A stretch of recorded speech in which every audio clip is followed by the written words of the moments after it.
Assalamualaikum warahmatullahi wabarakatuh. Perkenalkan, nama saya Raden Aldion Priyambada, mahasiswa PBG dalam jabatan LPTK UIN Salatiga. Pada hari ini, Kamis 8 Mei 2025, saya akan menyampaikan materi mengenai Sunan Bonang yang akan saya gunakan sebagai sebuah syarat untuk uji kinerja pada PBG batch pertama ini. Mari kita simak videonya. Assalamualaikum warahmatullahi wabarakatuh.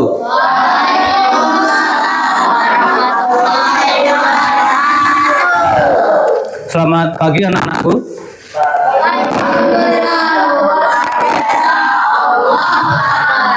Macam-macam jawabannya ya. Ada yang selamat pagi, ada yang Allahu Akbar. Kalau selamat pagi ya jawabannya selamat pagi gitu ya. Kalau Allahu Akbar nanti Bapak tanyanya ketika tanya kabar kalian, ya, gitu aja. Yuk. Nah, bagaimana kabar-kabar kalian?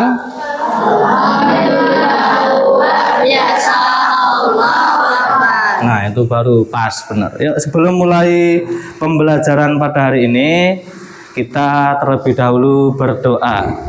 Yuk, siapa yang biasanya memimpin berdoa?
Terima kasih Nak Rahmat.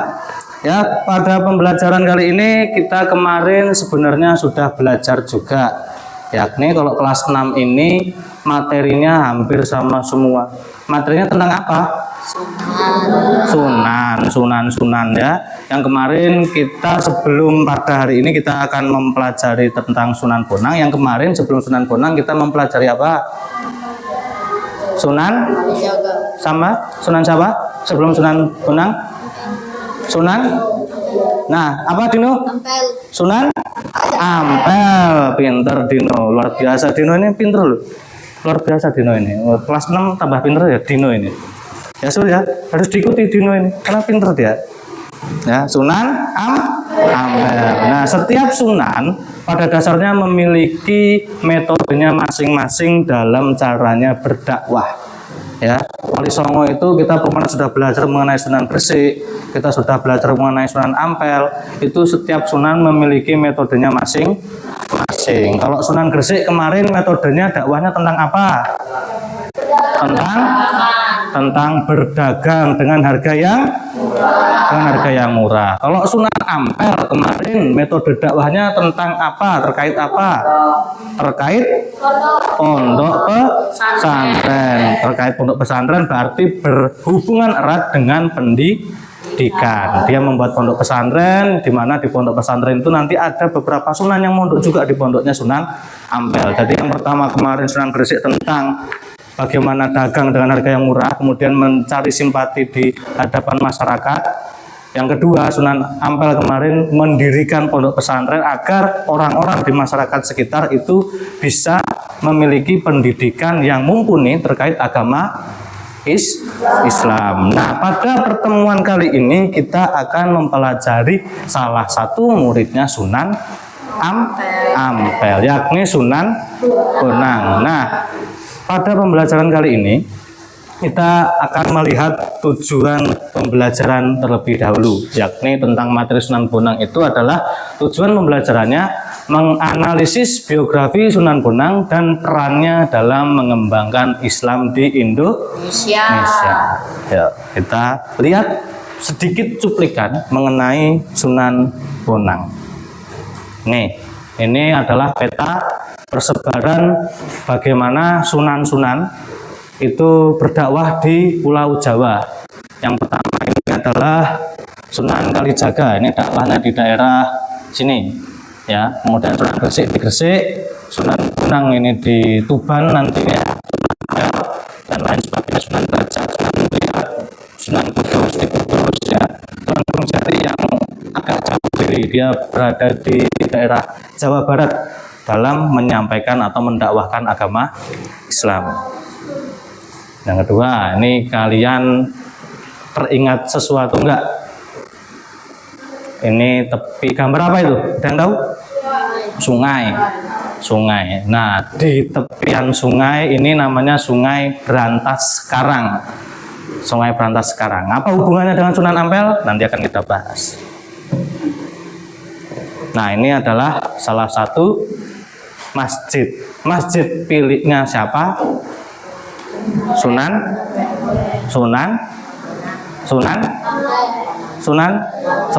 Bonang. Ini adanya di Jawa Timur ya, di daerah Lasem. Itu peninggalannya Sunan Bonang. Nah, ini adalah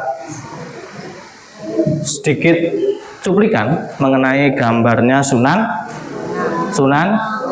Bonang ya. Kita kan bahasa Sunan Bonang, bukanan yang lain. Jadi ini adalah gambarnya Sunan Bonang. Itu sedikit visualisasi yang bisa kita berikan terkait gambaran dari Sunan Bonang. Nah, lebih mendalami terkait apa yang telah disampaikan oleh Sunan Bonang dan bagaimana biografi kehidupan Sunan Bonang ketika Sunan Bonang berdakwah, mari kita lihat video yang akan Bapak tampilkan.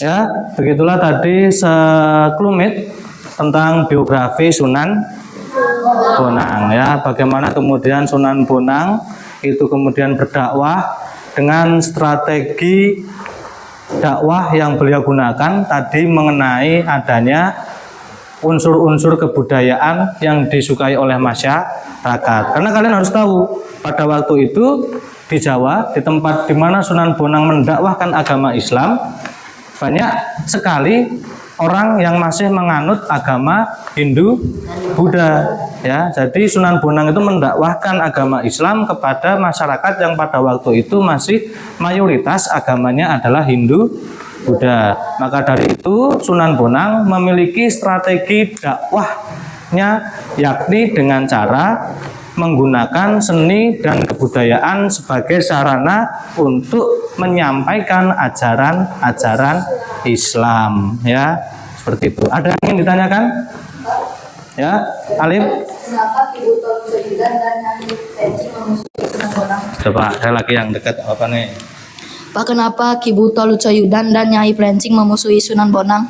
Nah, ada pertanyaan yang bagus di saudara anak Alif ya.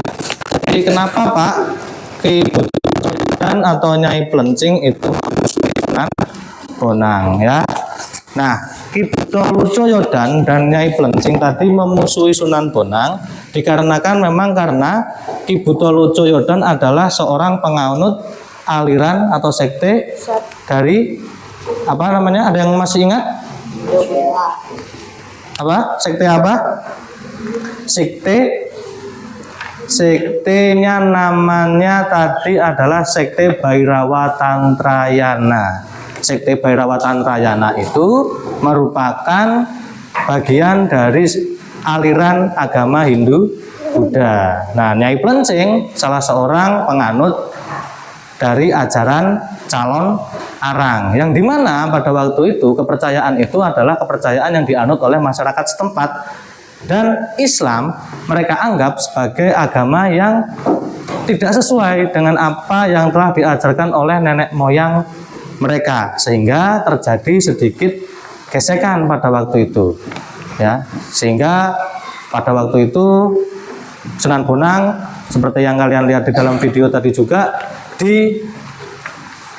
atau memakai budaya sebagai cara untuk membuat agar Ki Buto Lojo Yodan dan Nyai Plencing sedikit demi sedikit mengetahui Islam. Dengan cara apa ya tadi?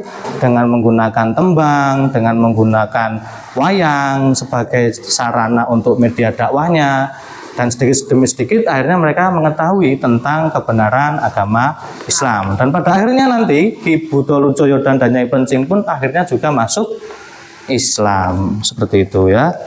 Nah, sebelum kalian melangkah lebih jauh, kayaknya baru pada ngantuk-ngantuk dikit gini kan, kita ice breaking dulu deh, biar nggak ngantuk.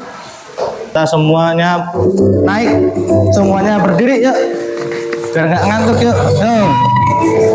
Nah, ikutin gerakan yang di depan itu. Nah.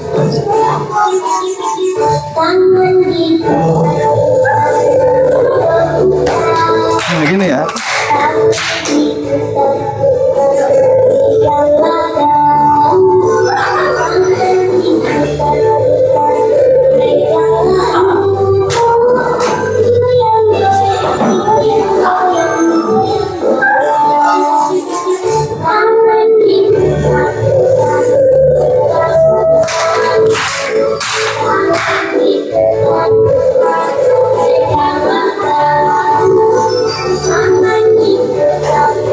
Ayo Dit, Dit ini lemes.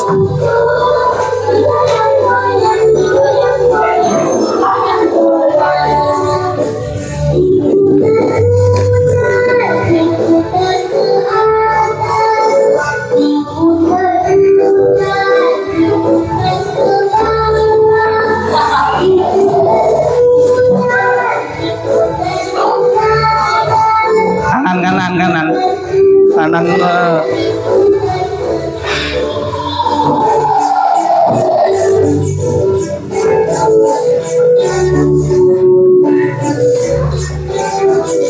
Ayo Zo ini lemas.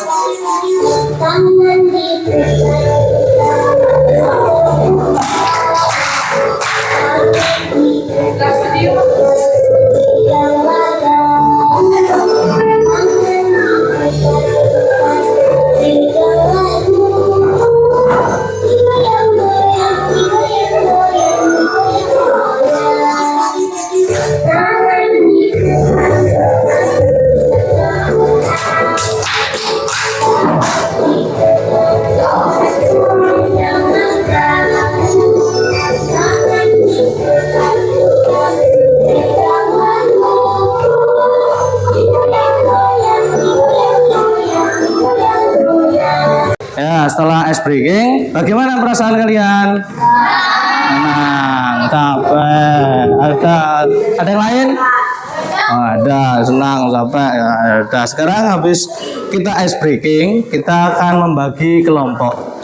Ya, kelompoknya kelompok 1 ini sampai belakang itu sampai siapa namanya? Chelsea. Kelompok 2 tadi? Kamu sampai 1, 2, 3, 4 sampai Dino. Kelompok 3 dari Bevia sampai Ziza. Kelompok 4 ini ya sampai Mikael. Bapak akan memberikan pertanyaan di mana setiap kelompok 1, 2, 3, dan 4 memiliki pertanyaan yang berbeda ya. Nanti kalian Bapak suruh untuk menjawab dan mempresentasikan jawabannya ke depan ya. Setiap kelompok beda-beda nih jawabannya dan pertanyaannya. Nih kelompok 1, kelompok 2, mau 2 mana? Kelompok 2, kelompok 3. Ini kelompok 2, kelompok 3. kelompok 3 ya. Kelompok 3, kelompok 4. Kelompok 3 ini kan ya? Kelompok 4 ini ya. Kelompok 4. Silahkan berkumpul untuk berdiskusi ya. Nggak apa-apa, mendekat, merapat nggak apa-apa, nggak usah takut. Nggak ada yang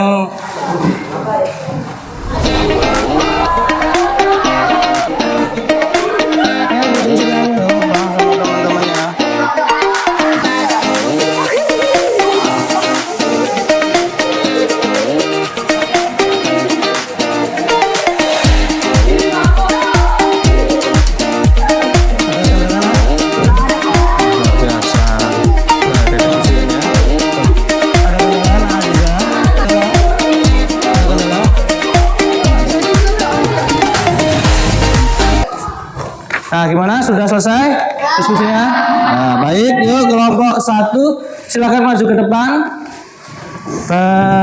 Berlima ya. Silakan maju ke depan berlima. Silakan dibaca apa soalnya dan apa hasil kesimpulan kalian. Mengapa pada awal dakwah Sunan Bonang mengalami kegagalan pada perpindahan tempat dakwah dari Kediri ke Tuban? Mengawali dakwahnya, Raden Mahmud Ibrahim memasuki pedalaman Kediri, Jawa Timur dengan mendirikan langgar di tepi barat Sungai Berantas, Desa Singkel, Kabupaten Nganjuk. Gaya dakwah keras seperti merusak arca yang dipuja penduduk, menimbulkan konflik dan banyak tokoh yang memusuhi Sunan Bonang, terutama tokoh ajaran Bhairawa Tantra, Ibu Tolu Coya dan Nyai Plencing.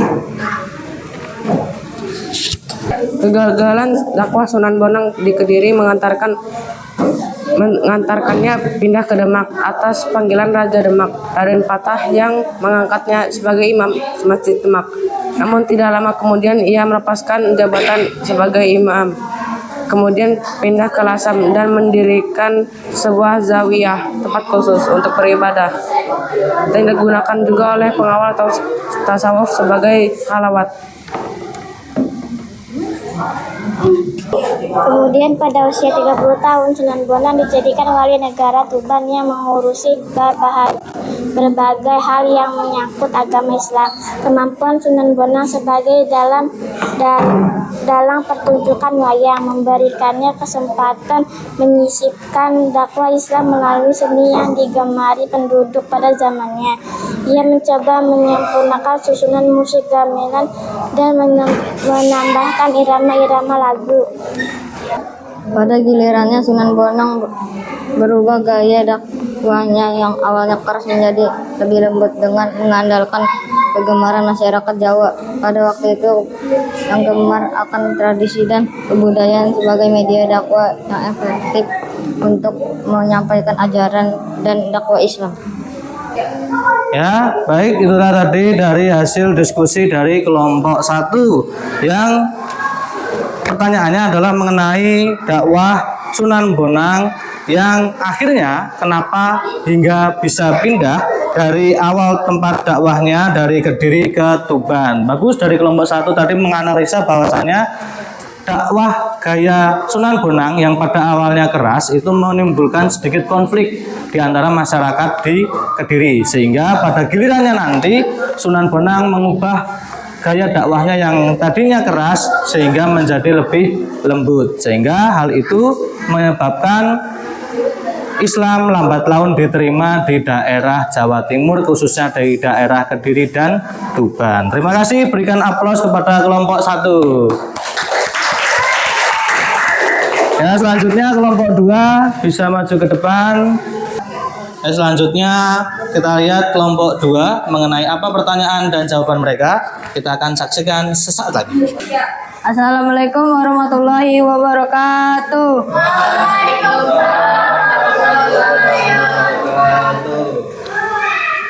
Bagaimana Sunan Bonang mengembangkan dakwah Islam lewat seni dan budaya? Alat musik Bonang selalu digunakan untuk mengiring pertunjukan wayang. Alat ini juga digunakan oleh aparat desa untuk mengumpulkan warga jika ada informasi yang disampaikan kepada masyarakat.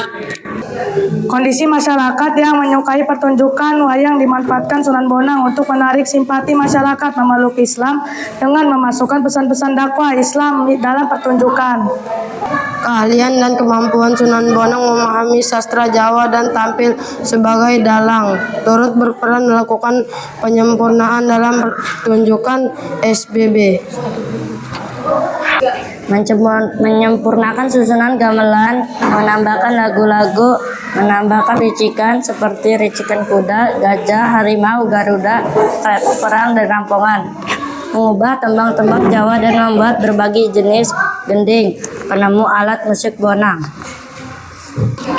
Ya, demikianlah hasil diskusi dari kelompok 2. Berikan aplaus dulu kepada kelompok 2.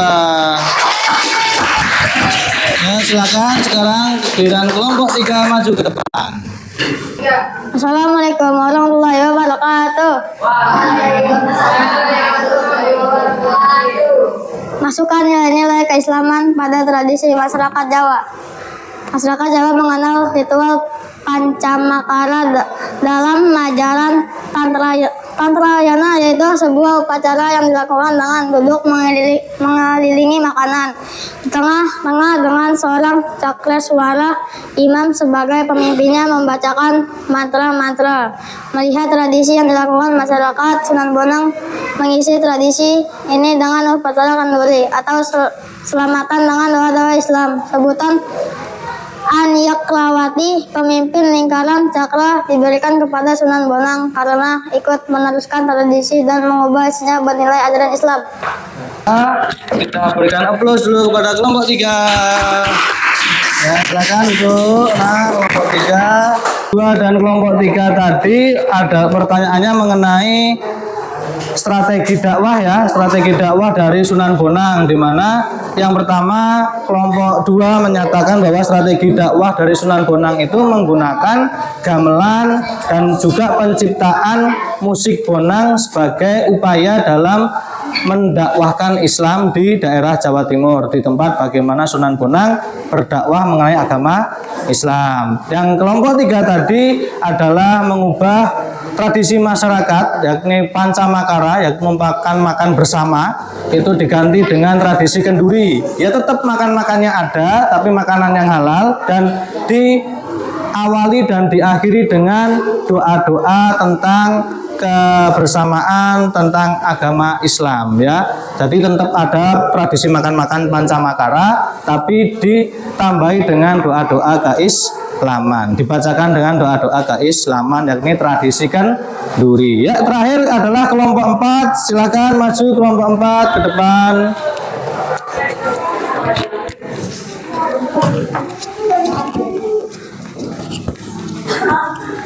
Assalamualaikum warahmatullahi wabarakatuh.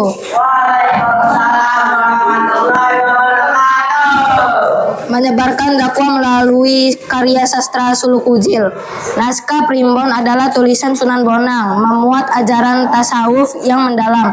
Tulisan ini merupakan hasil bacaannya yang bersumber dari kitab-kitab klasik, berisi ajaran Islam dan nasihat para ulama yang merujuk tulisan ulama sebelumnya,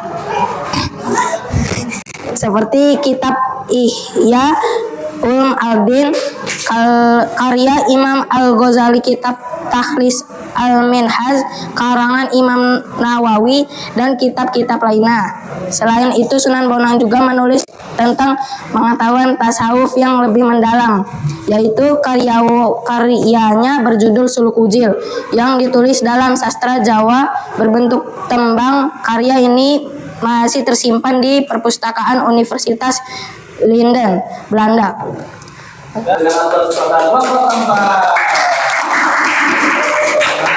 Nah, ya, kelompok 4 mengenai bagaimana penyebaran dakwah melalui karya Sulukujil, di mana Sunan Bonang juga menuliskan karya-karyanya, ya, dan sampai sekarang masih dapat kita baca walaupun naskah aslinya berada di Universitas Leiden di Belanda. Nah, Ya, setelah tadi kita berdiskusi, bertanya jawab dan menyimpulkan hasil diskusi, kita sekarang akan mencoba Bapak berikan soal terkait materi Sunan Bonang. Kalian silahkan mengerjakan. Ya, silahkan dikerjakan, tulis namanya, jangan lupa nomor absen, hari dan tanggalnya silahkan diisi. Jangan lupa namanya nama kamu sendiri, bukan nama temanmu. Ya, nanti yang dapat nilai temanmu. Ajar.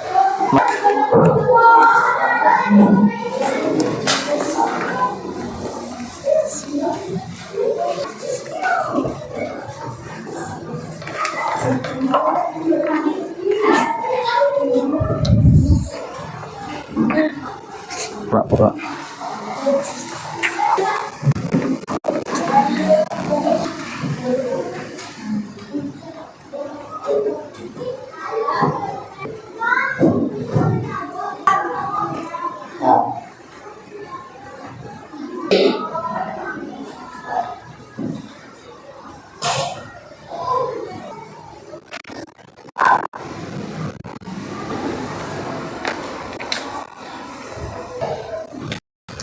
Ya, waktu sudah habis, Bapak ambil dulu pekerjaan kalian.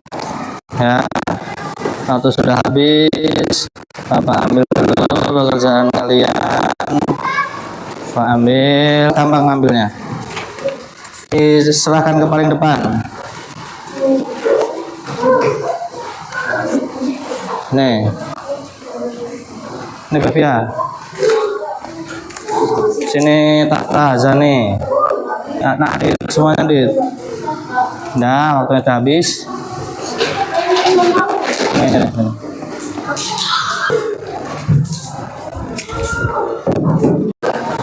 Ya, setelah Bapak koreksi tadi, jawabannya sudah banyak yang benar. Cuman ada 1-2 aja yang masih di bawah nilai KKM.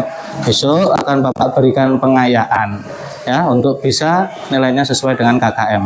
Ya, untuk hari ini sekian hasil materi kita mengenai Sunan Bonang. Kita tadi sudah mempelajari Sunan Bonang, yakni dimulai dari dia berdakwah, bagaimana kemudian dia menikah, bagaimana kemudian dia menggunakan strategi dakwah mengenai kebudayaan, bagaimana dia kemudian membuat lagu, gamelan, alat musik, merubah tradisi Pancamagara menjadi kenduri dan lain sebagainya dalam upaya Sunan Bonang mengislamkan daerah di sekitaran Jawa Tengah, Jawa Timur, Tuban, Lasem dan sekitarnya. Begitu hasil kesimpulan dan hasil refleksi pada pertemuan materi Sunan Bonang kali ini. Ya, besok kita akan mempelajari pelajaran mengenai sunan-sunan berikutnya. Kurang lebihnya Bapak mohon maaf. Wassalamualaikum warahmatullahi wabarakatuh.